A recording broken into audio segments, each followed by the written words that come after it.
Oletko koskaan miettinyt, miksi tietyt numerot toistuvat elämässäsi? Numerologia voi olla avain niiden salaisuuteen. Ja se juuret ulottuvat tuhansien vuosien taakse. Numerologia on yksi vanhemmista henkisistä tieteenaloista. Sen juuret ulottuvat muinaisen Egyptin, Babylonian, Intian ja Kiinan.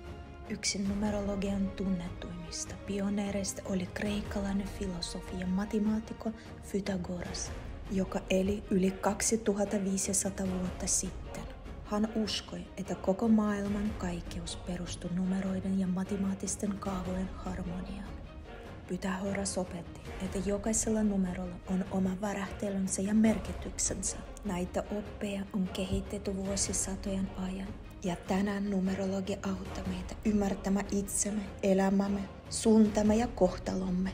Numerologia ei ole pelkkä uskomus. Se on työkalu, joka yhdistää historian, filosofian ja matemaattisen kaavat. Se auttaa meitä lukemaan elämän kaavoja ja tekemään parempia valintoja.